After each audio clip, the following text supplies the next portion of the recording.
Hope everybody got a chance to get some sustenance over that break. I certainly needed it. I presume others did as well. We're doing actually pretty well with respect to time. We have 4 remaining items on the agenda, and my guess is we'll be done between 3 and 3:30. Might go a little further, but we'll definitely be done by 4 at the absolute latest. The first item that's remaining on the agenda is updated guidance with respect to energy and environment. I have said this many times before, but it can't hurt to repeat it. I just wanted to thank Commissioner Doyle for her leadership on this.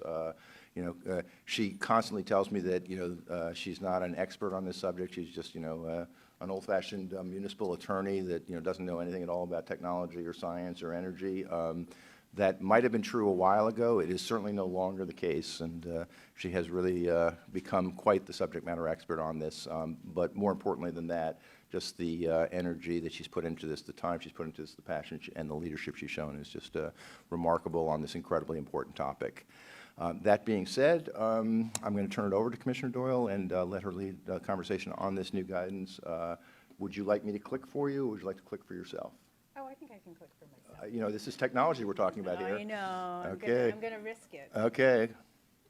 We're going to make fun of you if you don't do it. I know. So I'm going to make fun of you either way, so there's no upside. Well, with such a nice introduction, there's nowhere I can go but down. First, before I launch into all of this, I have to recognize all the folks who have also worked on this, because there are many, and they are not only in our agency.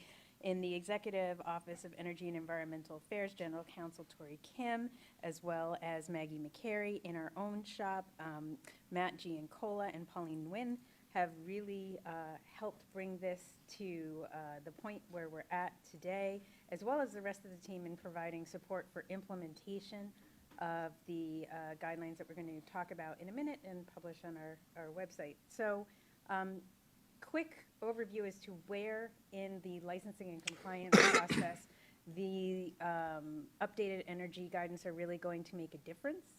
And first, you can see the highlights in yellow are the management and operations profile in the application process. We're going to want to hear some information about energy in the management and operations profile. We're going to want to hear a lot more at the architectural review stage after a provisional license has been issued. And then as we get further down and further towards operational, we're going to want to see an ongoing engagement with energy monitoring and energy efficiency programs. And when we get to renewal, we're going to want to see some specific reporting, which I will talk about, as well as updates to the information that was originally provided in the architectural review after provisional licensing. So, good job. Thank you. Not done yet, unfortunately.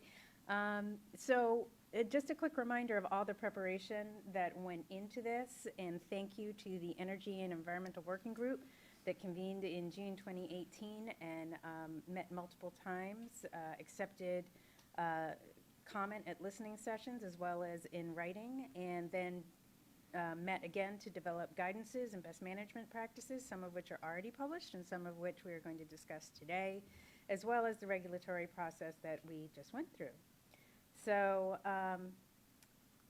the themes of the energy guidance are as follows on the slide. We're looking to evaluate energy efficiency, use of renewable energy generation, evaluation and strategies to reduce electric demand, and engagement with energy efficiency programs such as MassSave.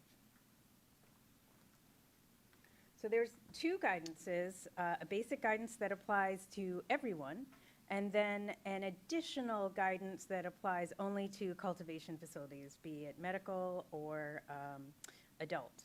So we'll talk about the basic guidance first, and this is a guidance that hits on the themes that we just went over in the last slide, the energy efficiency, the renewables, the demand, and the energy efficiency programs. All applicants other than transporters or delivery operators are going to be asked to describe their engagement on the issues, the timeline for implementation of any energy efficiency options or renewable energy options, and their plans for upgrades or repairs just in the normal course of upgrading their facility, or in the worst case scenario if existing equipment has failed. The guidances and the checklists that are related to the guidances will provide detailed information regarding specific issues to be addressed at the different points in the process that I highlighted on the slide before. Just to highlight, transporters and delivery operators do have different requirements because they obviously have a different kind of business. We're going to ask them to talk about their consideration of alternative fuel vehicles and, you know, be understanding that not every type of vehicle has an alternative fuel option. But as time and technology progress, we do hope to keep folks engaged in how they are evaluating their alternative fuel vehicles. In addition, they will need to talk about the energy and environmental impact at their base location, their garage, or whatever dispatch location they are going to be operating out of. Moving on to cultivation facilities, and again, cultivation facilities will have to meet the requirements of the basic guidance, but then have additional information because cultivation facilities in particular generate the most usage of energy. So this is all detailed in the regulations, but specific considerations are pertaining to the building envelope, horticultural lighting, HVAC and dehumidification systems, and safety, particularly eye safety. So specifically for the applications process, we are going to want to hear how cultivators are ensuring on a regular basis that their equipment is maintained, calibrated, and operating properly, including their manuals and their procedures for all their major energy-using equipment. And then when it gets to the architectural review process, we are going to want to receive a letter from a qualified professional, and I'll describe what the qualifications necessary are. It's one of two letters, the energy compliance letter or the energy compliance exemption letter. And then secondly, we'll want to have a third-party safety certification for the lighting. And the reason for that requirement is that there is a concern that in the pursuit of finding cheap options, there are some bulbs out there that are not safe. So we want to make sure that the bulbs being used have been certified as safe either by the governing body in the United States or the governing body in Canada. So who can sign these letters? Again, this is covered in the regulations, but just to provide additional information. For most, it is going to be a licensed professional engineer or a licensed registered architect. For identified smaller operators or operators who persuade us that they need this additional consideration as part of a waiver process, they can use a certified energy auditor or a certified energy manager. This is a lower cost alternative. I will note that regardless of which of these two categories you fall under, your HVAC and dehumidification system information is going to need to be done by a mechanical engineer or a professional engineer whose license covers mechanical engineering. With regard to horticultural lighting, there are two pathways to compliance. Originally, you may remember there was the wattage requirement. We have added an additional option in the hopes that compliance will become an easier pathway for some. And the second pathway is to do with set lists on the Design Light Consortium Horticultural Lighting Qualified Product List. So the list is available on a website, and the website will be in our guidance, as well as some helpful information provided from the Design Lights Consortium as to how to work their website. And big thanks to the Design Light Consortium for being so collaborative on this issue. So there's the list, and then there is a calculation about which of the products on these lists will be acceptable to the Commission. And again, Design Lights Consortium is working with us to make that easy to ascertain on their website. So in addition, or as an alternative to the energy compliance letter, if you are using renewable energy sources for 80% or more of your total on-site energy use, you would provide an energy compliance exemption letter, which would discuss what you are using as your energy source, and then document that remaining 20% or whatever percent, less than 20%, you are using from elsewhere. Here are some of the options for energy compliance exemption. These are provided under Massachusetts law, and we provide links so that folks can go look at the laws in particular that describe these systems. And then we come to the renewal requirements. Part of the renewal requirements is going to be energy, water, and other metric reporting through something called the Cannabis Power Score. And I'm going to embarrass someone present here. Sam Milton, if you could stand up. Sam is one of the minds behind the Cannabis Power Score, and I would just ask that if you are interested in learning more about the Cannabis Power Score, either for yourself or for clients, please touch base with Sam, as he will do a much better job explaining the Cannabis Power Score than I ever could. So I highly recommend that, but it is an easy way for someone to upload information into this third-party software and generate a report that will tell us how efficient your grow is, and then maybe prompt you to take some steps to make it even more efficient. In addition, you will need to update anything that's changed in that energy compliance or energy compliance exemption letter that you have filed as part of your architectural review, if necessary, if you have a change. And that is it. Wow.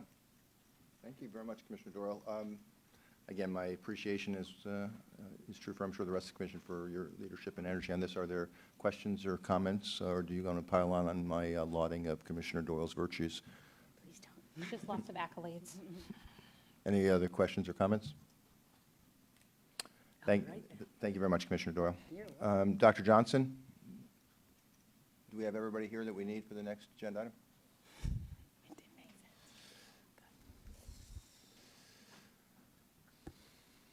Mr. Chairman, Yes. do you need to adopt the guidance? I guess we document? probably do need to. Oh, Thank yes. you very much for that catch. Appreciate it. I was too busy singing her virtues. I was too busy fawning in the praise.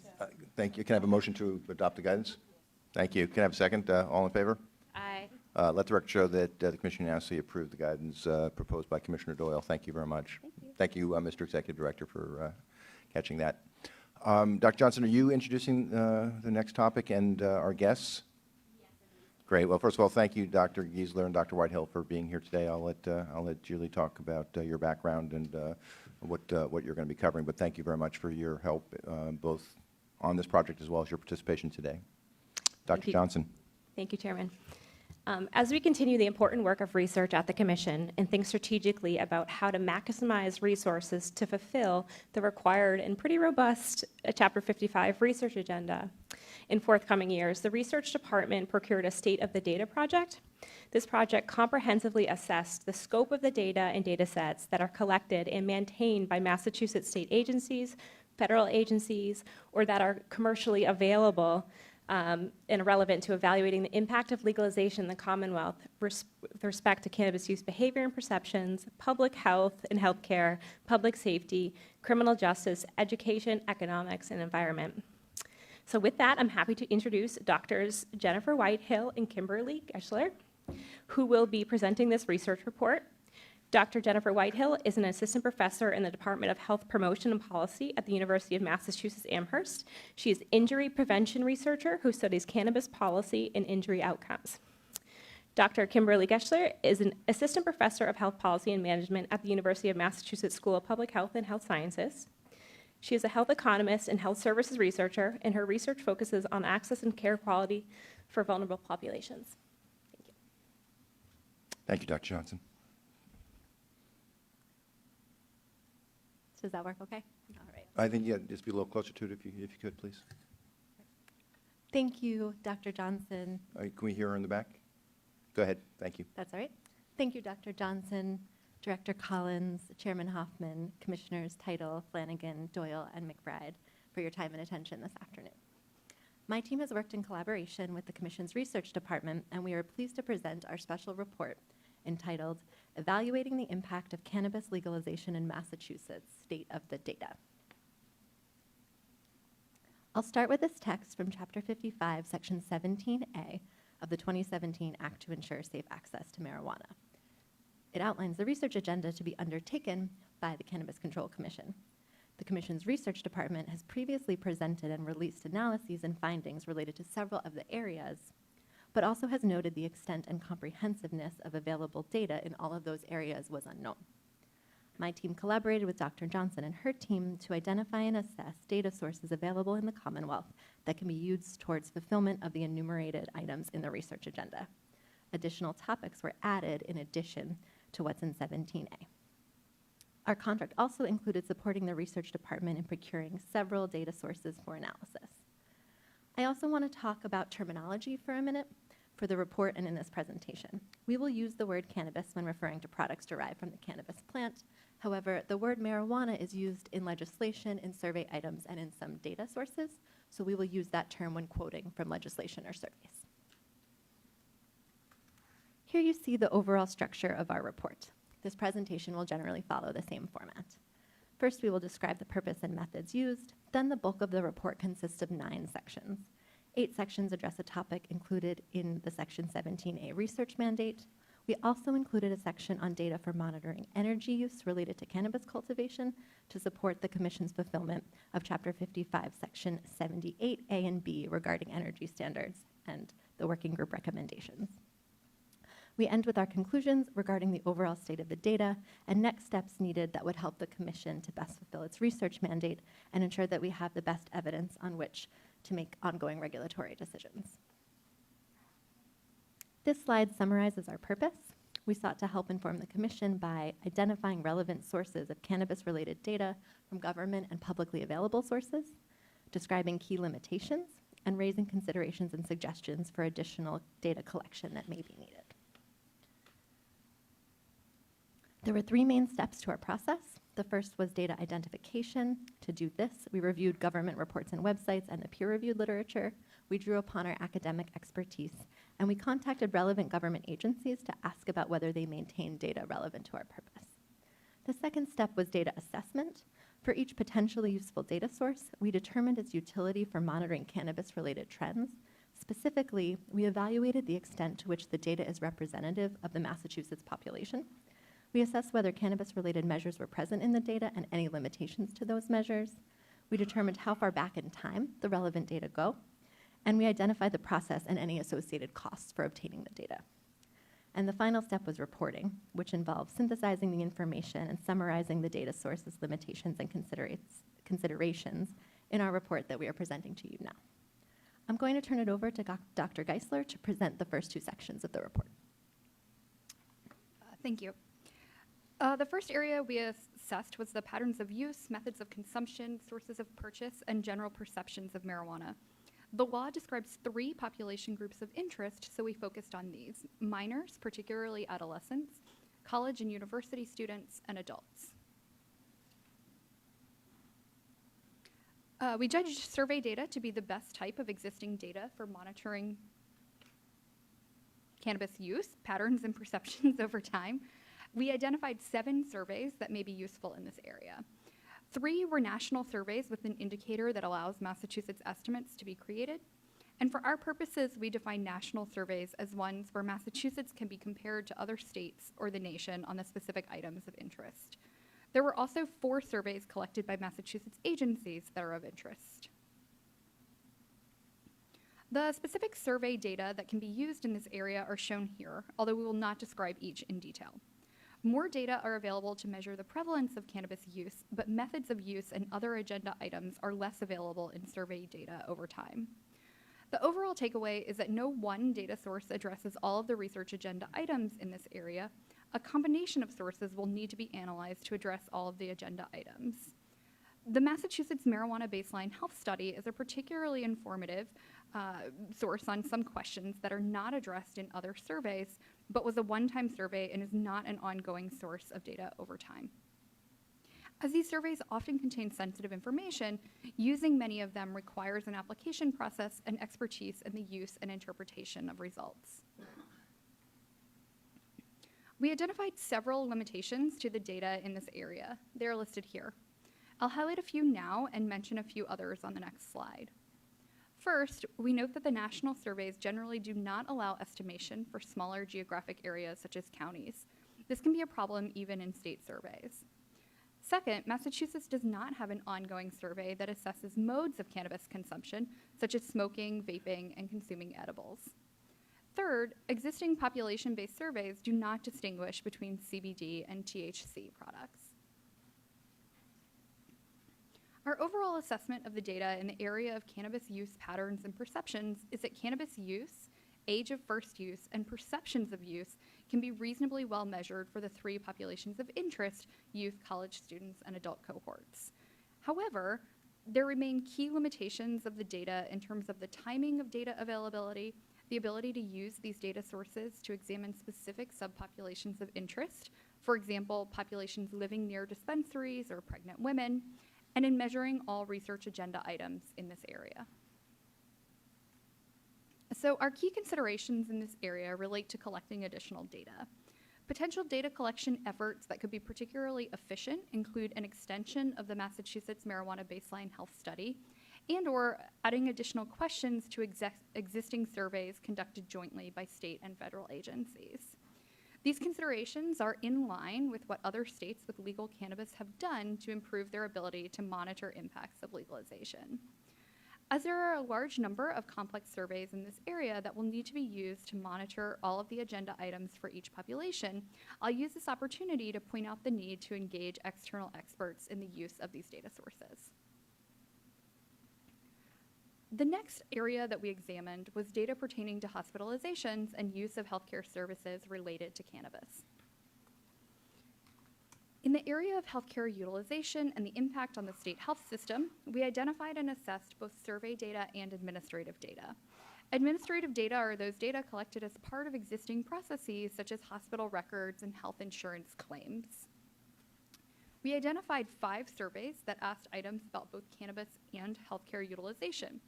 Some of these surveys contain specific questions about cannabis-related healthcare services use, while other surveys allow us to identify cannabis users and non-users and compare healthcare utilization across those groups. There were 2 national surveys with an indicator for Massachusetts and then 3 Massachusetts-specific surveys. In terms of administrative data, Massachusetts has a large number of sources. We identified 13 administrative data sets. 6 of these are national data sets in which we can identify Massachusetts, and 7 are Massachusetts-specific data sets. So this is a complete list of the data sources, but we'll only highlight the most important parts. In terms of survey data, some of the same surveys that assess cannabis use are relevant here. And then in terms of the administrative data, there are a number of different administrative data sources that address different ways that cannabis use could be related to health services. So generally in these data, one must use cannabis-related diagnosis codes to identify health services use that's related to cannabis, and in particular, cannabis use disorder. These data sources can be used to assess different kinds of healthcare use and health outcomes, including emergency department, trauma center, and hospital visits, overall healthcare utilization, treatment for substance use disorder, and information about poisonings. Some of these data sets are relatively unique to Massachusetts and allow for monitoring a broad set of healthcare utilization indicators and a larger population. So one data source of particular note is the Massachusetts Public Health Data Warehouse, which has been constructed by the Massachusetts Department of Public Health. The Public Health Data Warehouse combines a large number of government data sources at the person level. Right now, this is primarily used for opioid-related research and cannot be used for cannabis research, but with adequate partnerships may be a potentially powerful data source in the future.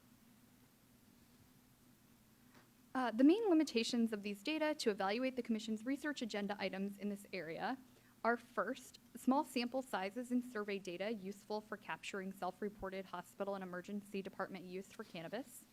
2, changes in the usefulness of administrative data sources over time due to undercounting of cannabis-related encounters and regulatory changes that may coincide with cannabis legalization in Massachusetts.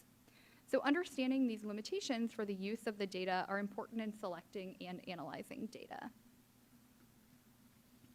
Our overall assessment of the data available to address this agenda item is that Massachusetts is actually doing quite well in available data. There are a large number of data sources, each of which is extremely complex, and it's likely necessary to use multiple sources as each is measuring different outcomes and populations of interest. It takes significant time, expertise, and research infrastructure to use these data well. This expertise is necessary both for the procurement and data preparation processes, as well as in the use of the data to ensure that the estimates produced are correct interpretations of the data. Thus, external partnerships are likely to be necessary to ensure that the Commission can fulfill its research agenda in this area. Our key considerations for the Commission are related to steps that will ensure data in this area can be obtained and analyzed to draw reliable conclusions. So we suggest that the Commonwealth consider conducting new primary data collection to better understand clinician testing and coding of cannabis-related behaviors, and to determine the extent to which cannabis use disorder claims may be redacted in available administrative data. Additionally, the Commission may want to explore collaborative agreements that will allow necessary expertise from academic, government, or other partners to support rigorous research using these complex data sources. So thank you, and I'll now turn things back over to Dr. Whitehill for the remainder of the findings.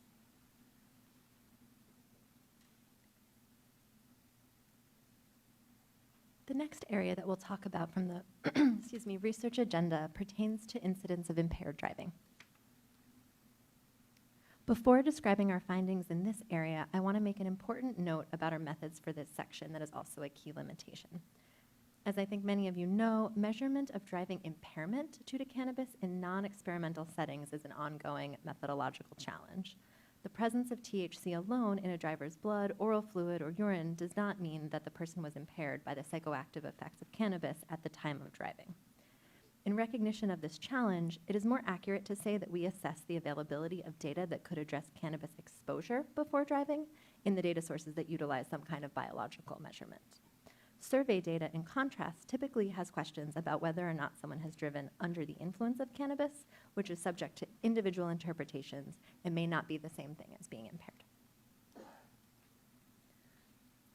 In this area, we included only data sources that allow identification of cannabis exposure or use in a person who was involved in a driving episode or in a crash.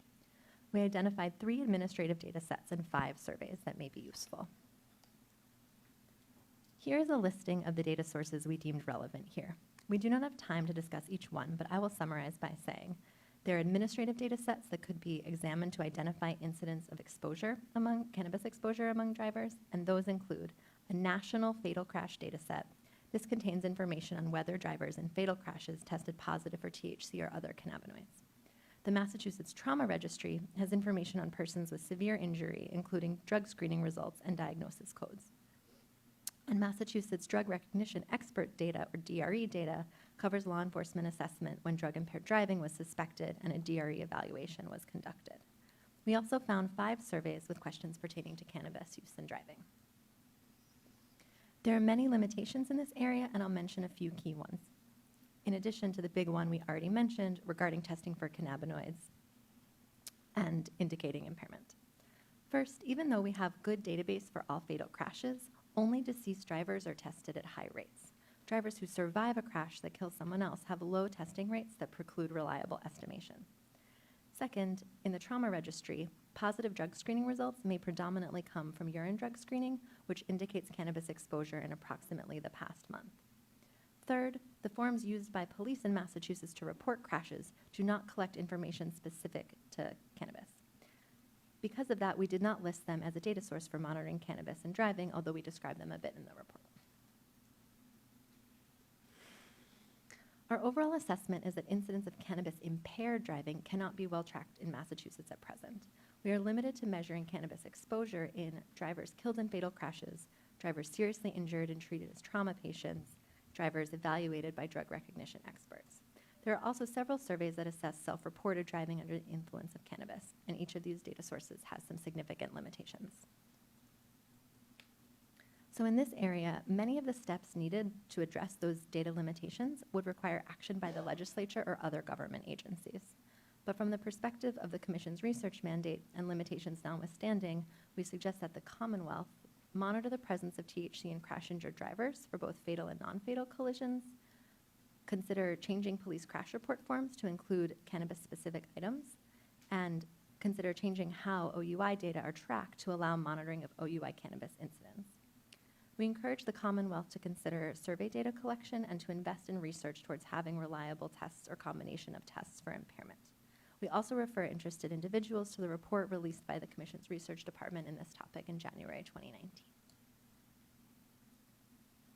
The next area of the research agenda relates to assessing ownership and employment trends in the cannabis industry and examining participation by racial, ethnic, and socioeconomic subgroups, as well as identifying barriers to industry participation, which could be expected or experienced barriers. The Commission has been consistent in adhering to the mission of creating a robust industry, including active provisions to facilitate participation by minorities, women, and veterans. These public meetings continue to provide transparency on this process by presenting the varying demographics of the nascent and growing industry. For the sake of being thorough in our reporting of the required research areas, and at the risk of telling the commissioners and commission staff what you already know, I'll quickly review what is collected on ownership and employment trends. The data collected by the Commission via the Mass CIP portal can address agenda items related to business ownership and workforce. This will be presented next month in a baseline industry report. Thus, I won't delve into details here. Additionally, the Commission is assessing experienced or projected barriers to entering the cannabis industry, which will be presented more fully in a 2020 report. Although data is being collected or planned in this area, there are some potential limitations, such as the study on barriers to entry having challenges with participant recruitment of a diverse sample of current and potential business applicants. Providing monetary compensation for participants, a common practice in research, can help address recruitment and retention challenges. Next steps would include focusing on priority groups such as social equity applicants who can best speak to the lived experiences. Bless you. Chapter 55 also requires the research agenda to include a market analysis examining the expansion or contraction of the illicit marketplace and the expansion or contraction of the legal marketplace.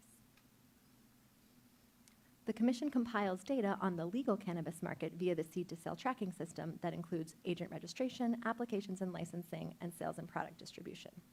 It is difficult for research to accurately assess the scope of the illicit market.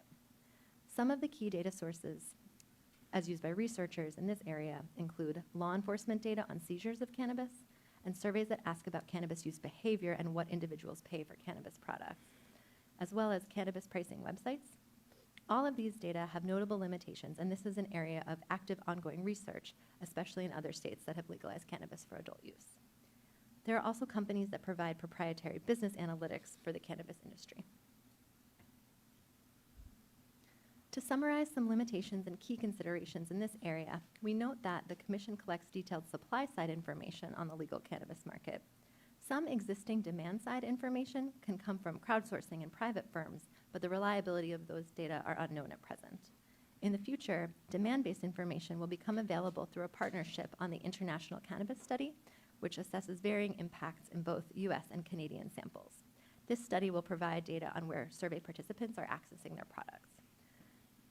We suggest the Commission consider partnering with external researchers and collaborators to undertake a robust market study. Another area of the research agenda requires a compilation of data on the number of incidents of discipline in schools, including suspensions or expulsions resulting from marijuana use or possession of marijuana or marijuana products. The Massachusetts Department of Elementary and Secondary Education collects discipline data at the school level, including marijuana possession and marijuana use. Data includes the disciplinary action taken, such as a school suspension. With a proper data use application and agreement, individual level data, including demographic and geographic information, can be accessed. Procurement of school data will require an institutional review board and oversight, so we suggest that the Commission establish a collaboration towards that end.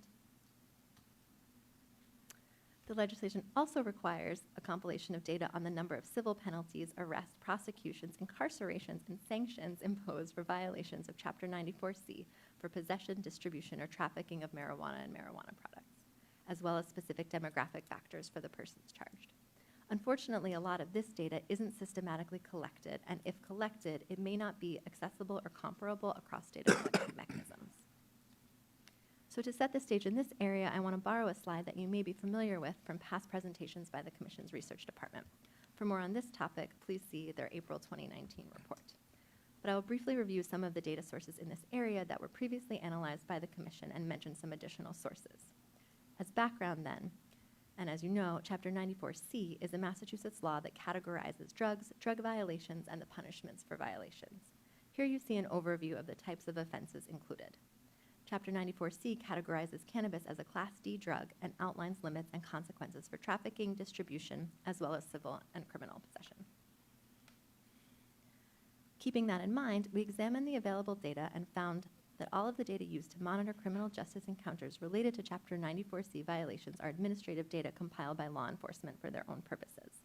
The data are generally categorized by the offense, which means that offenses related to distribution of different drugs within Class D are grouped together.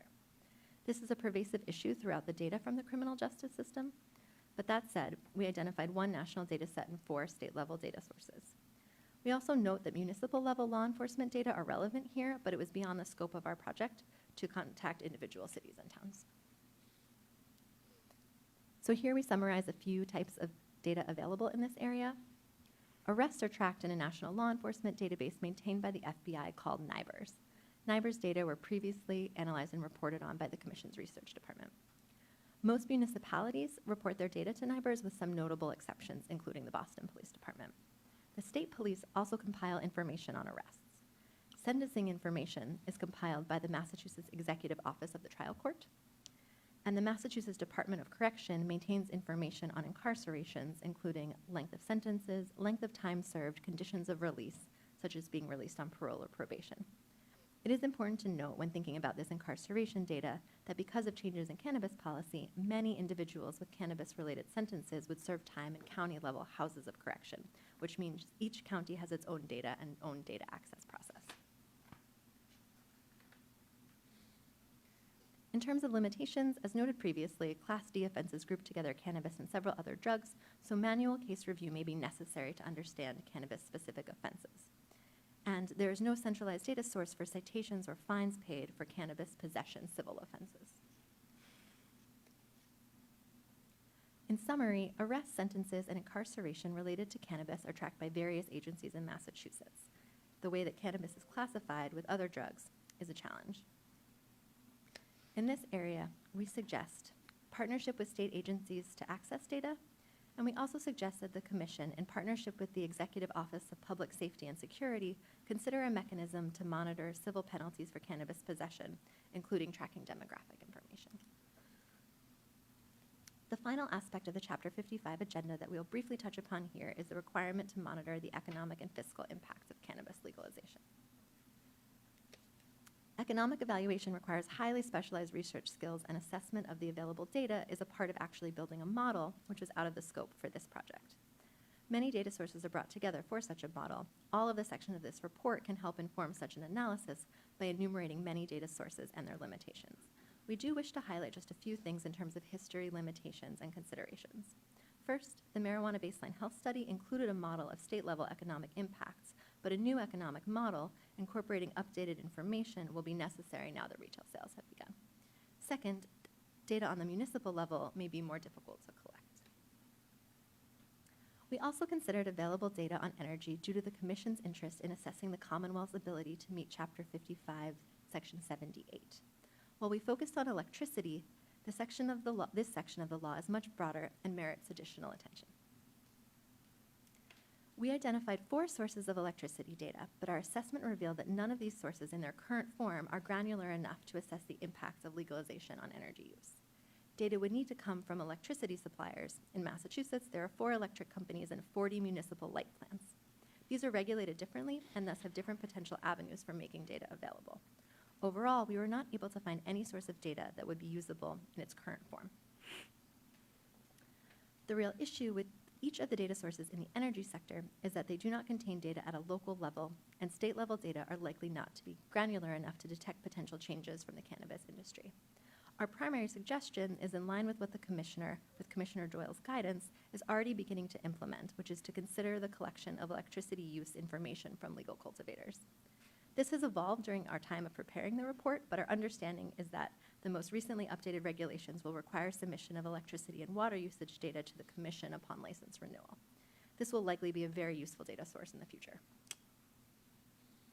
So, to wrap up and summarize our findings across the many domains for which we evaluated the available data, we provide this summary chart rating each area based on the extent to which data exists and is readily available to address the domain. We conclude that the available data allows some of the Chapter 55 research agenda areas to be readily assessed, but insufficient data exists to address others. Some additional data collection and endeavors to empirically assess the quality of existing data will be needed to fulfill the research agenda requirements. Key areas of strength are ownership and employment trends and cannabis markets. Areas of significant challenge include cannabis-impaired driving, criminal justice encounters, and some important aspects of cannabis use, such as motive use. Regulatory changes about required reporting of energy use by cannabis cultivators may address the present lack of data in that area. So looking across the domains and at the larger picture, we find overall that the Commission has a large amount of data collection and analysis that would be needed in order to fulfill the research agenda, and will likely need to develop appropriate partnerships to carry out that work. These include partnership with state agencies to access data and external partnerships to access research infrastructure. Both new data collection and empirical assessment of data limitations in existing data is suggested. We also suggest that the legislature consider revising the annual reporting interval to a timeframe that allows the conduct of rigorous research. A research roadmap could be developed by the Commission to lay out what timeline is appropriate and feasible for different areas. We point out that areas that require new research take longer to complete. Other states with legal cannabis use cannabis revenue to support innovative and important research related to cannabis and the many existing basic science, applied science, and policy impact questions that are presently unanswered. Massachusetts has undertaken some regulatory approaches that are novel. If the research department and partners work in concert with regulators, regulatory changes can be harnessed as so-called natural experiments that would allow evaluation and learning about the impact of such policy changes. Such undertakings could help Massachusetts maximize the benefits of this policy, minimize burdens, and be a leader among states with legal cannabis. Thank you so much for your time and attention. We're happy to take a few questions. Thank you, Dr. Giesler and Dr. Whitehill. That was, I found extraordinarily informative, so thank you very much. I do have a few questions, but let me defer to my fellow commissioners. Commissioner Flanagan? Mr. Chairman, thank you. Thank you, Dr. Whitehill. It's good to see you again. Thanks for Did you coming out here to did Boston. you teach her everything she knows? No. Try. And Dr. Gessler, thank you so much for being a part of this.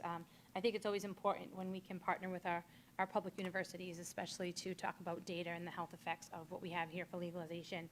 And Dr. Whitehill, you and I have talked about this for a couple of years now, is that how do we get to where we want to be with data? And I think the reality is that due to the way that we came to legalization, the laws and didn't really catch up to what we needed to collect for data. Fortunately for us, Representative Hannah Kane from Shrewsbury filed a couple of pieces of legislation to help address that and to really ask for certain data. But one of the bigger questions that I have for you is, in the report, you talk about some of the limitations with the actual data being presented, collected. When you looked at the national surveys, were you able to gauge at all how the other states with legalized marijuana are doing, or how far they've come from pre and post legalization with their data collection, and are we on par with that? So let me just repeat back to you to make sure that I understand the question.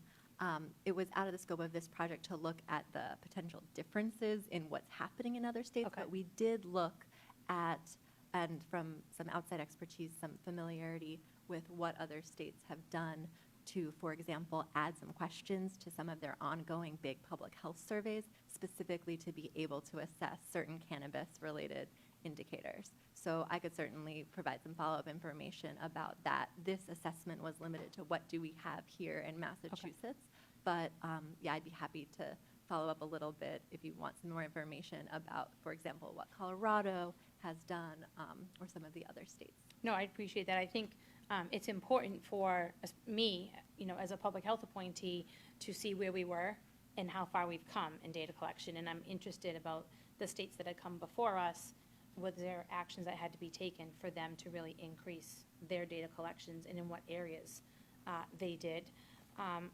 One of the other questions I have, and I promise I won't go through all these tabs, because I was worried about that for a second. I will just call you. Not only the tabs, but all the color coding. Listen, I color-coded my questions, okay? So in your recommendations, there's certainly some action items that can be taken here with the commission. I mean, there's collaborations that obviously can be looked into and hopefully created through this. And you also have legislative recommendations too with regards to changing the law.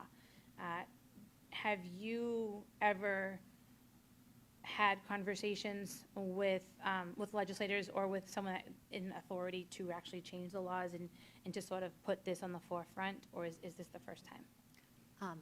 I have not had those conversations with legislators personally. I think that that would be an interesting next step and something that I'm aware that some of the commissioners have, been involved in certain efforts to revise some of the laws, but that certainly could be a next step.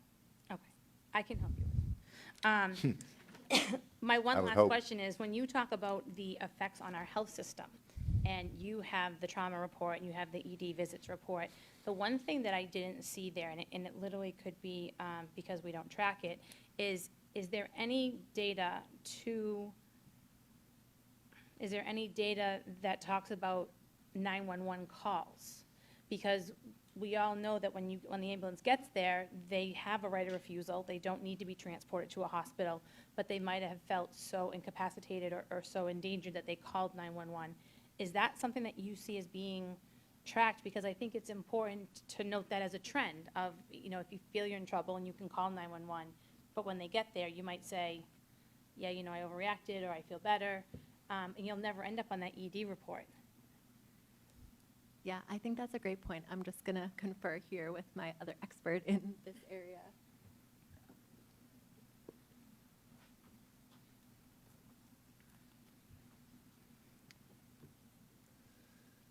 We're going to say that we're a little familiar with the ambulance data that we have, but we'd be happy to get back to you about Yeah. this particular piece of it, because I agree that's important, and I don't want to misspeak. No, and I appreciate that, because I think from my perspective, the reason why I ask is that we know that all patients don't end up at an emergency room. And so I think it's important for us to understand the number of patients that do versus the number of patients that feel they may need that level of care. Because for me, and this is just because of, I grew up in the EMS world, that's a strain on our health system as well. So getting the ambulance to your house or wherever you are is a use of resources. So I'd be interested to see, and I don't know if OEMS even collects that data at this point on their matrix reports. Yeah, I was going to say, we are familiar with Matrix, which is the ambulance data set here in the Commonwealth, and so I'm not 100% sure what happens with refusals. And I also know that the national standards for how ambulance data is reported have been evolving over time, and I believe moving to integrate more information related to drugs.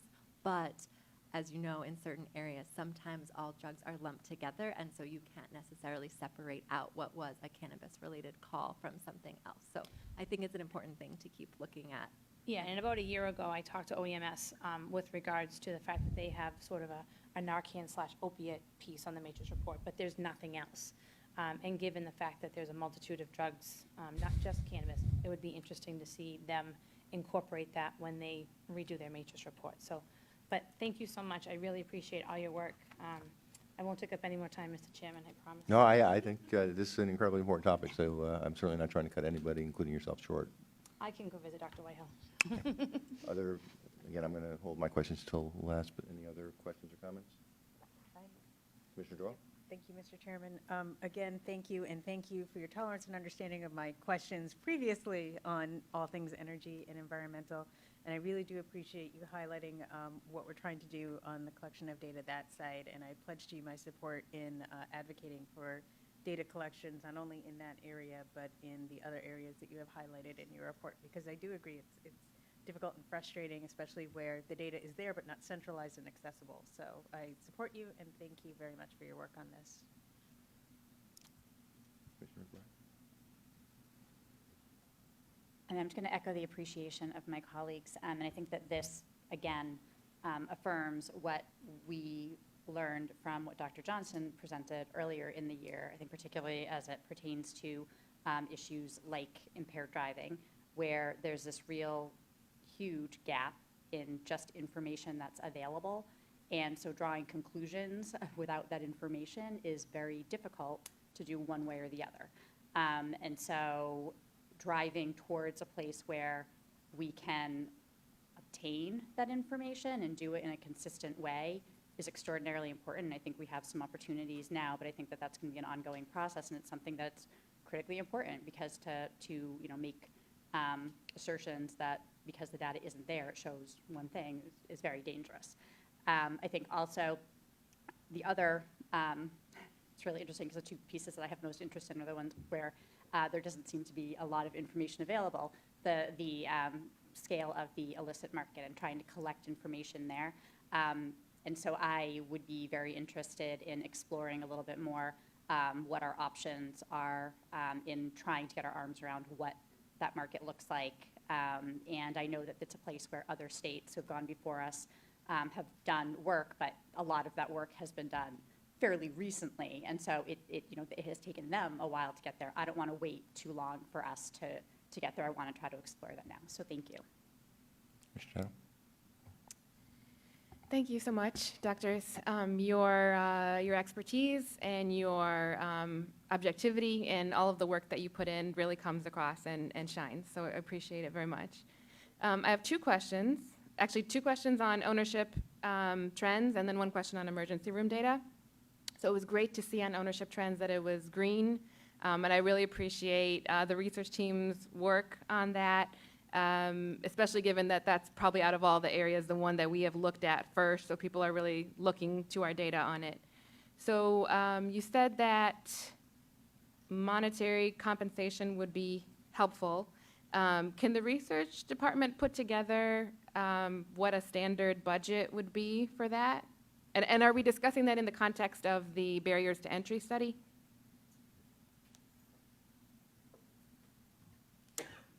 Yes, for certain survey procurements and focus groups, monetary compensation, such as we did in the public awareness campaign, is normal for adequate recruitment and retention of participants. And this is especially important for certain participants that we are looking for in this instance, which is underserved or cohorts disproportionately impacted by cannabis prohibition.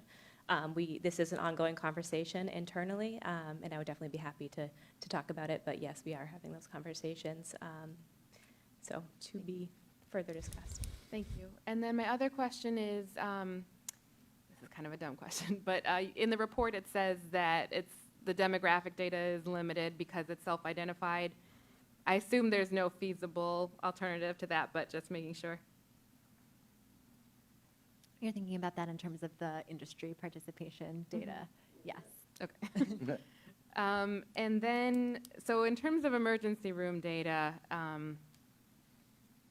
so forgive me as one of the lawyers, I don't have very sophisticated vocabulary here, but in the most ordinary terms that you can explain it, we are obviously very concerned about accidental ingestion by children, and we keep seeing reports that those incidents are increasing. But it doesn't seem like it's very easy to get more information about what products are associated with that accidental ingestion. So if someone gave you a magic wand and you could get that information, what would it look like?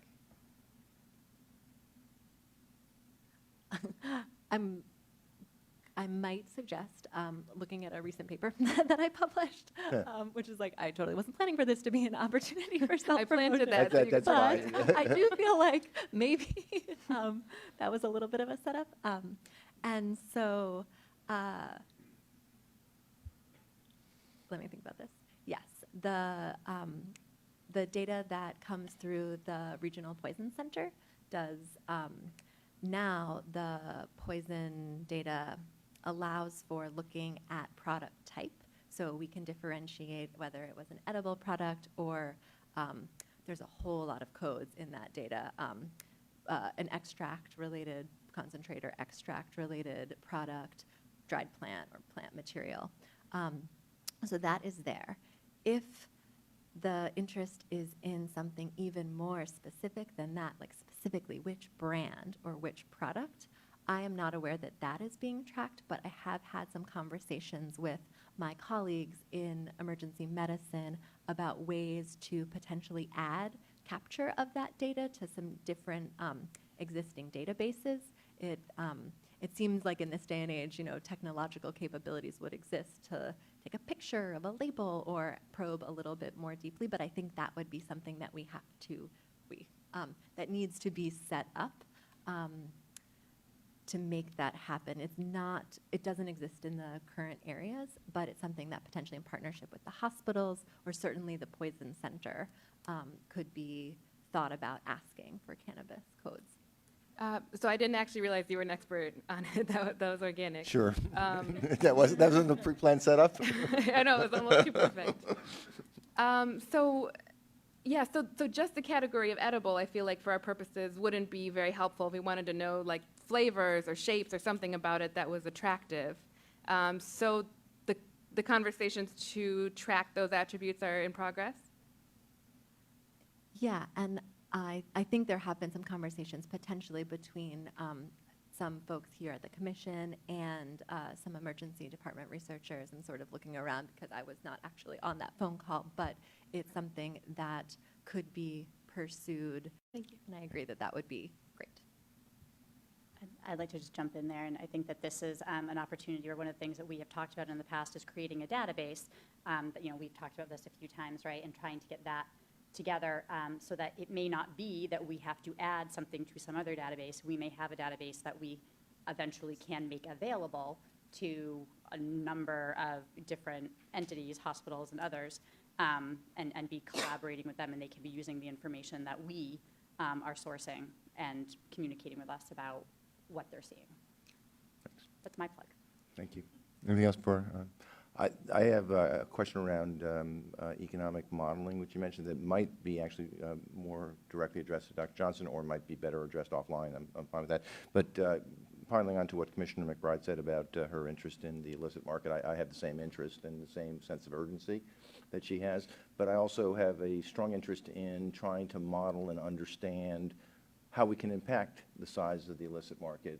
And obviously the number of stores that we open is part of it, but I'm thinking about things like pricing, I'm thinking about things like geographic location of stores. So you mentioned two things that I just wanted to understand a little better. One was the international cannabis study, which I'm sorry, I would love some more detail on. And then, but you made several references to economic modeling, and I'm wondering if those references that you made to economic modeling consider or include the kind of ability that I want. Because I actually do think that we have the ability to impact the illicit market based upon policy decisions we make, and I really think it's important for us to understand that. So, I don't know if that's again for Dr. Johnson or for Dr. Whitehall.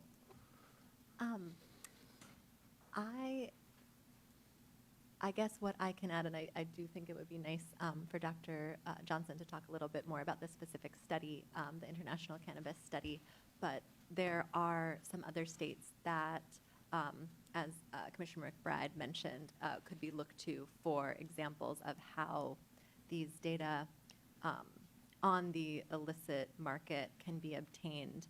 So that's certainly a resource that we could follow up with to channel your way. Again, I'm certainly interested in, that's why I said I was piling on and agreeing with Commissioner McBride about how to obtain data, but I'm also very interested in what we can do with that data. So maybe that's for a different conversation because it's not about data sources, it's about what you do with data in terms of modeling and understanding the impact. Dr. Johnson, I don't know if you have any thoughts on that. Yeah, And so again, we can talk offline if that's more appropriate. whatever you want. Just give me a quick response, and we can follow up later. Yeah, so the illicit market kind of configures a triangulation of multiple data sources because it is illicit. It's not something that is empirically assessed. We are contracting with Dr. Hammond, who is the principal investigator of an international cannabis study. He's a well-known researcher with tobacco and is edging into the cannabis field. He actually started a research study that in 2018, so we have wave 2018, and now we're getting wave 2019. And one of those, some of those data questions, measures we are specifically interested in because it asks questions about participants and how they're accessing their data. And that's a common indicator measure that is systematically excluded from a lot of our systematic data collections. And it is really important for both the assessment of the illicit market and looking at our own trajectory of our illicit market and our industry.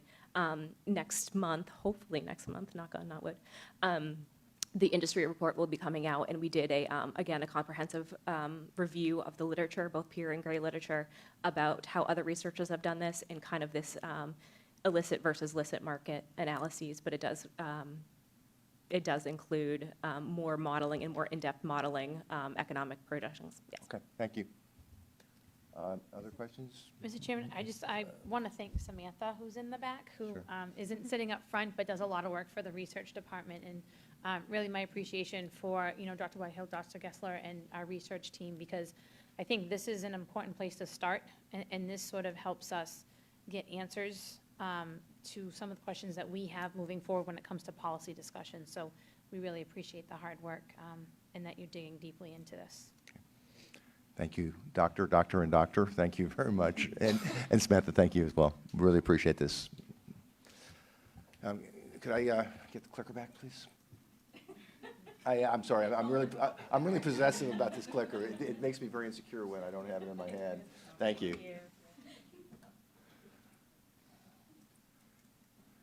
We have two remaining agenda items. They are actually both related, and so I'm going to actually provide a little context before we get into them. These are both related to a performance management process that we have executed for the executive director, and it has three pieces, in my opinion, to it. Two are being discussed today, but I want to make sure that everybody had the complete context. One is, as all employees, we believe that everybody should have a regular performance evaluation, performance review. With the guidance of the general counsel, I made the decision that we would not conduct Sean's performance review in public. We don't require that for any other employee. I think it was bad enough that we actually interviewed Sean in public, and I think it was even worse when we discussed strengths and weaknesses of our three final candidates in public. So with the guidance of the general counsel, we designed and executed a process to conduct it in private. What that means explicitly is that I sought input from Sean's direct reports as well as the other commissioners. I did not share that input with anybody else, but I consolidated it and without attribution sat down with Sean and went through the input from all those people in a private session, and that's going to stay private. But there are two other parts to the performance management process that I believe, well, I don't believe, the fact is they have to be public. One is going forward, and this in a perfect world would have been placed last year so that we could have used it for the performance review that I just did with Sean. But going forward, we absolutely want to have it in place, which is a set of agreed upon goals for the executive director that are discussed, voted on, and approved by the entire commission that will be used as the basis for Sean's performance review at the end of this fiscal year. So the process that we used there was that Sean and I worked back and forth on a set of goals. It is explicitly a draft, and it's explicitly a draft because it needs to be discussed in public and voted on by the commission, which is the next agenda item. The final agenda item is also part of the performance management process, which is to discuss compensation adjustment, if appropriate, and then a change to any other terms of employment for Sean as part of this performance management process. So we'll get to that after the discussion of goals. But executive compensation for public officials is public, obviously, so it needs to be voted upon in public. That being said, I'd like to move to the first of these last two agenda items, which is the executive director goals. Again, first of all, my apologies that it's so small, and so hopefully people can read the print. Once again, Sean and I think, went back and forth 2 or 3 times on this. I'm comfortable with it. I won't speak for the executive director, but I'm comfortable with these, but I am certainly not comfortable going forward without discussion and a vote of the commission. So I circulated these earlier. I would very much appreciate thoughts, comments, suggested changes to this.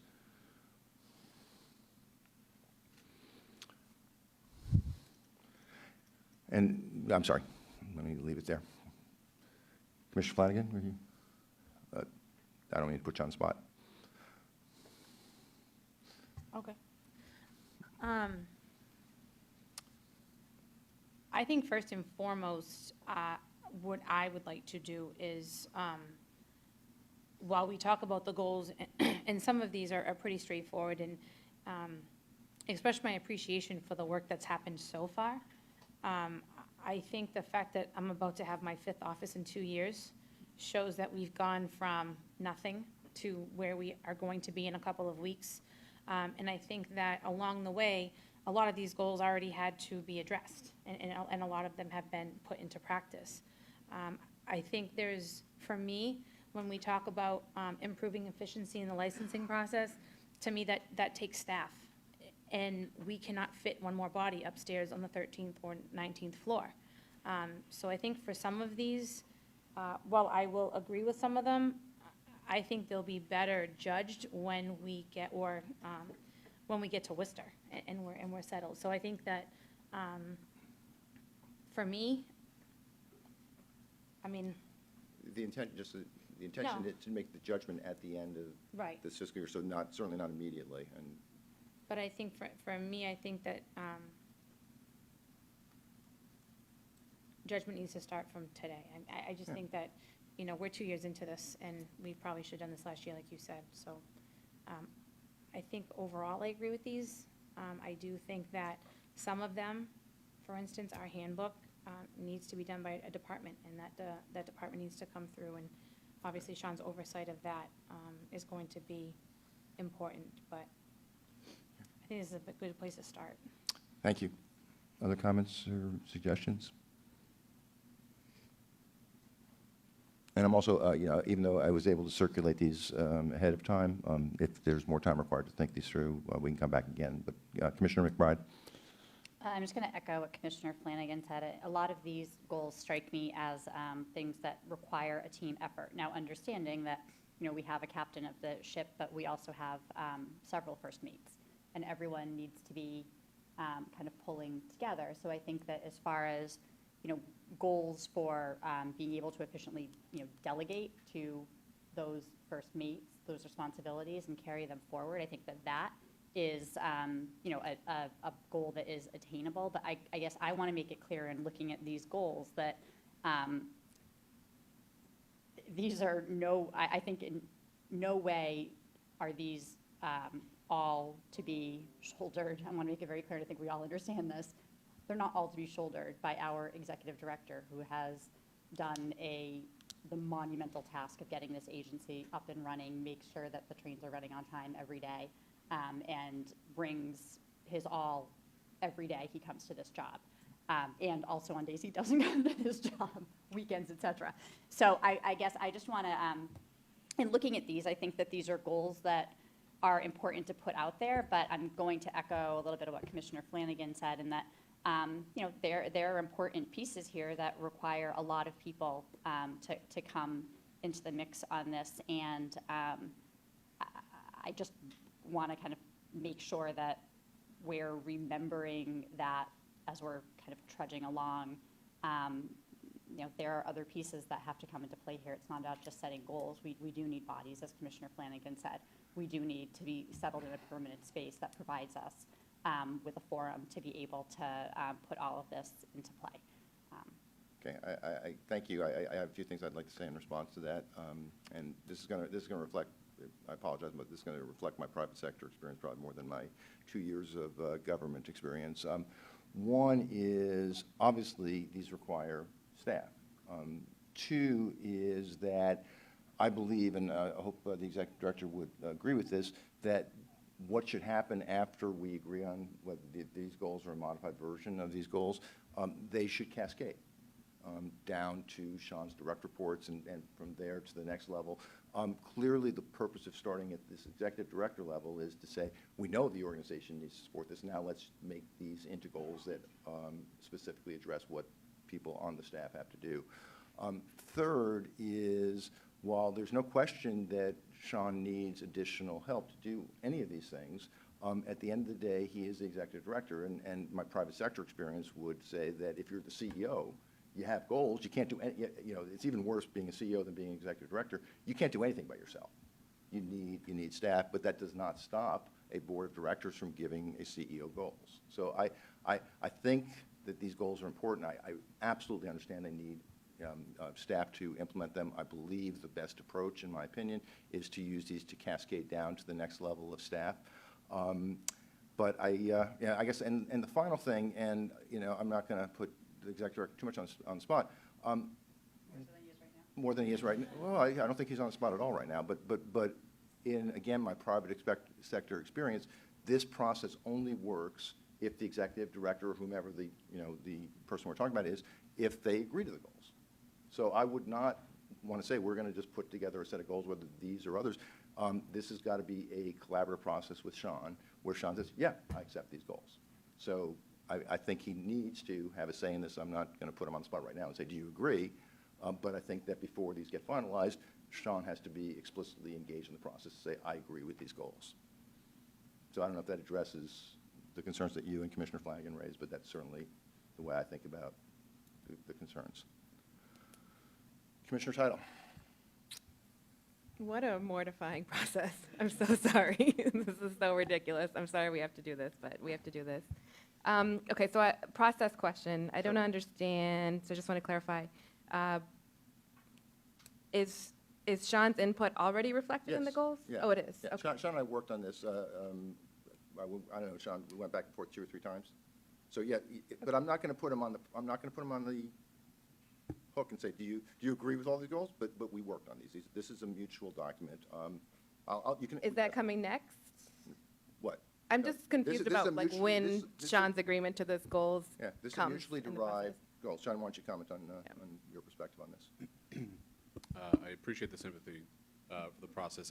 That said, oddly enough, and it really is just an odd coincidence, today marks my 2 years with the commission as far as starting.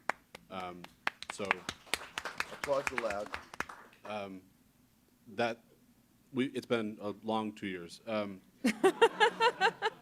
It's been a long day. Because I think we've been busy building something. So what I will say, though, is I do agree to these goals. The reason I agree to these goals is because I'm happy to be held to account for each aspect of this agency. And the reason I'm happy to be held to account is because of the team that we've built and the folks that I know will ultimately be responsible for execution. And I am happy to be held to account on behalf of our team, personally for myself, but also the fact that each of the various department heads and each of the employees that we've introduced over the course of those 2 years is the reason I'm happy to be held also to 10 goals is because of the quality of the team that we've built and their ability, I think, to meet a diverse array of objectives. But it also speaks to the diverse array of tasks that this agency needs to tackle. We have grown from the 5 cubicles in Ashburton to where we sit today versus where we'll sit in just a short amount of time. Each of these things, though, I think are important for the commission to continue to meet its objectives to the variety of constituencies. And to the earlier comments around improving efficiencies, I do think that a lot of this will stem to, or will ultimately be accomplished through the addition of staff, but also a continued evaluation of our processes.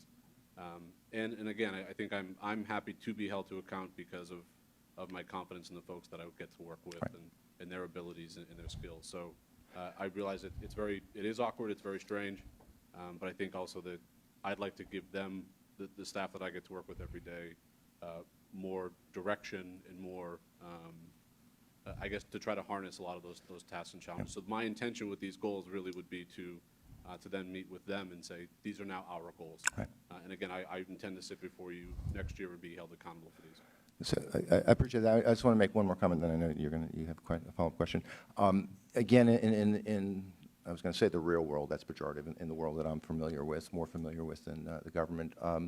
This is a working document. This is meant to be the basis for an ongoing dialogue between the commission and Sean during the course of the year, and for Sean with the rest of his staff during the course of the year. Circumstances change.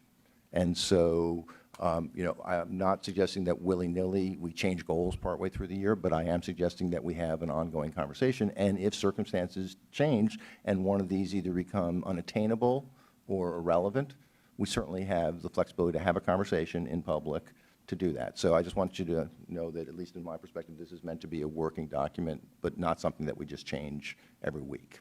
Go ahead, Commissioner Title. Thank you. I did want to make sure that input was there before I commented on the goals. I think the goals are completely consistent with what I hope to see and what I think the public would hold our staff accountable for. And also it reflects the shift as we move away from building the agency and getting physical space and creating foundations to now looking to improve on those foundations. I want to compliment the process because maybe it's because I'm from the private sector too, but I completely agree with everything that you said. And then on top of that, I appreciate just how awkward this process was to put together, and I think you did it just right. Well, thank you, but I want to just make sure that General Counsel gets credit for helping me think that through. Both of you. So, yes, I agree that this should be made public once it's finalized, and that we should revisit it periodically, and especially a year, that these are just the right goals to come back to. So thank you. Commissioner Town. Other comments? Commissioner McBride? I just have another, so Pardon? I want to keep in mind as we're setting out these goals and just thinking about them, our responsibility as policy setting, policy makers in terms of the regulations. So every time we do something in a regulation or ask the staff to take on something else or put something else out there, change the way that we take in information and put out information, we are creating, I agree. right? And we're moving the goalpost. So I think that this is wonderful to have this out there and have it in writing, as long as we also understand the responsibility and are cognizant of our responsibility for the ability to operationalize our dreams and aspirations of, the wonderful regulatory system that we want to see.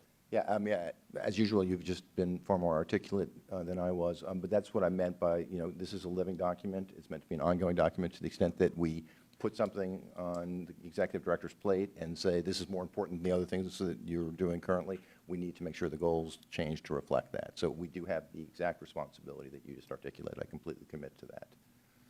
Mr. Chairman, Commissioner Flanagan? I also want to say that some of these, while they are goals that we are giving him and he's expected to perform, the public is judging his performance. I mean, when you talk about getting back to a constituent, or you talking about a patient having their registration sent out or certification sent out in a certain amount of time, each and every day he's being held accountable to not only us, but to everyone that participates in this process. So I think that certainly to the fact that that we as commissioners can hold him accountable to these, I think he gets a daily reminder that if someone doesn't have their registration on time, they're calling and complaining, or they're calling to say what happened. And so that's a lot of pressure all year. And so I think that just to keep in mind that, as Commissioner McBride said, we have our part in this. Absolutely. I think more so because we serve the public and not the private sector, and I've never been in the private sector, so I have no idea what that is. A lot more fun. No, I'm sorry. I don't know about that. I've had a pretty fun public life, I'll tell you. Just serving the general public is very different than serving a private business. And I think that each and every day we're judged as an agency on the performance. And so I think that, Sean, you know that these goals are here to guide, but each and every day you have to pivot and kind of deal with what comes at you, and how many people in this room try to get to you on a daily basis. So I think just to keep that expectation out there that the public they feel that he's accountable to them as well. I'm sure that's true. I won't get into the debate about which is more fun, private sector or public sector. That would not serve anybody's purposes right now.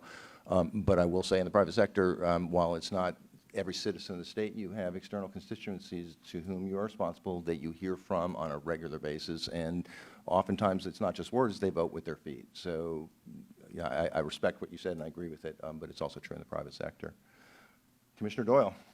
The advantage of going last is that everybody has already said pretty much everything that was. Yeah, but you can rephrase it far more eloquently. No, I doubt that sincerely. I would just echo just some themes, though, that people have said that these may be goals that we're expressing to the executive director. I think some are more aspirational than others, depending on what time period we're talking about here. But I think I'm going to turn around and put additional pressure on ourselves. He needs our support in getting, especially a few of them, done. And I just want to reiterate how much he has accomplished in that 2 years and how much more needs to be done in a relatively short period of time. I'm sorry. That's it. Okay, so first of all, I completely agree with those comments. I really just want to make sure I'm being very explicit about the living nature of this document, which is that we do need to commit as a commission to keep talking about this and to give Sean the opportunity to say, well, I'm not going to be able to do this because you just threw this at me, or to do this, I need this specific help. It's got to be a two-way street and a continuing dialogue and addressing the concerns that I think all of you have very legitimately raised, but I still think that's a really important process. So I think it's important to have a set of goals and to realize that circumstances change, but to keep it as part of an active dialogue, an active two-way dialogue. And Sean has every right, and I hope he has every intention, to say, I need your help to do this, or I can't do this unless you do these specific things to help me accomplish this goal, and we have to be responsive. We either have to do what he asks us to do or let him off the hook. But we'll have that conversation on an ongoing basis. Commissioner Title. I know I'm not supposed to raise my hand. No, it just gave me a reason to give you shit. Excuse me, to give you a hard time. It really has been a long day. It has been a very long day, and I'm sorry that my, keep going. Commissioner Title. Commissioner Title, the floor I is was yours. looking for the interpreter to see how that got interpreted. I know. The floor is yours, Commissioner Title. So, so what I especially appreciate about these goals is that they are very public-centric, and especially the first three, it takes into account what the public is looking for from you, from us. But that leaves out a lot. There's so much that is implicit in these goals that we haven't talked about, but that you would need to manage in order to accomplish them, like dealing with the five of us, dealing with the public, dealing with the staff and the management. And so, one, I just wanted to acknowledge that. And then also just on that note, and acknowledge that you've done an excellent job with all of those unwritten things so far, in addition to the written goals. But also that I think it's incumbent upon you that as you look through the goals, if there are things that are blocking you, and things that the five of us need to do differently, for example, not changing the goalposts so often, we need to hear that, whether privately or part of this formal process. So I just want to explicitly invite that. Thank you, Commissioner Title. Any other comments? I would like then to ask for a motion with all of the commitments that we have made to ourselves, to Sean, that we've asked Sean to make, with all that embedded, to accept these goals for the executive director as a living document, but as the basis by which we'll evaluate where we are at the end of this fiscal year. So can I ask for that motion, please? I mean, So moved. can I have a second? Thank you. Let the record show the motion was made by Commissioner Title, seconded by Commissioner Flanagan. All in favor? Aye. Let the record show that the motion was unanimously approved by the commission. Thank you very much. I thought, by the way, this was a really good conversation. Sean, I hope it wasn't too painful for you. But I think we got into the nuance of why we're doing this and what the benefits are, but what the mutual requirements are to make this work. So I just have one question. If we just took a vote on this and you said it's a living document, are we going to have to vote every time it changes? I'll ask General Counsel for her opinion on that. Well, first of all, I'm sorry to interrupt. I hope it doesn't change often. I hope it's just the basis for an ongoing conversation, but to answer her question specifically. Could we delegate to the chair if we make modifications? Well, no, I I think it has don't to want- be a I don't commission want- discussion, but I do we have to don't take want a that vote every authority. time it changes? I think if you're changing his goals, yeah, I think we need. Okay. But I really do hope that we have an ongoing dialogue, but it's not a frequent occurrence, but it's certainly not an impossible occurrence. Okay, there's one last agenda item that is also related to performance management, and, this once again puts Sean in this bizarre situation of having his personal life discussed publicly, which is compensation. Now, compensation for a government employee is public, so Sean's compensation is known, and if we do make an adjustment, it will be known, and we will vote on it in public. However, I would like to ask for a motion to go into executive session for a short period of time to talk about this, Sean's compensation, and I'm using exemption 2 from the open meeting law, which allows us to use executive session to conduct strategy sessions in preparation for negotiations with non-union personnel, or to conduct collective bargaining sessions or contract negotiations with non-union personnel. What I would like to do is go into executive session with just the 5 commissioners initially, plus legal, to discuss what we feel is appropriate, if anything, to adjust Sean's compensation. Once the 5 commissioners have come to agreement on that, then I would like to invite Sean also into executive session to negotiate. And then, based upon that the outcome of that negotiation, we will come back into public open session and vote on compensation for the executive director. But I'd like the conversation about our negotiating strategy as a commission and Sean's participation in that negotiation to be done in executive session. General Counsel. Chairman, may I respectfully suggest that the Chief of Staff and my Associate General Counsel come into the session as well, so that appropriate notes can be taken as commissioners can have support? I'm not sure I understand the Chief of Staff. I believe General Counsel and I believe a legal assistant for the purpose of taking notes. I'm not sure that I understand the rationale for a Chief of Staff. Well, I think, in order to ensure that the commissioners have what they need, but ultimately it's your call. Yeah, I don't feel strongly. I'd rather keep it to a smaller group. So my request is that I would like to have a motion to go into executive session for the purposes I just articulated, including for the first part of that session, the general counsel and a legal assistant, and then in the second part of that session, the executive director joining us.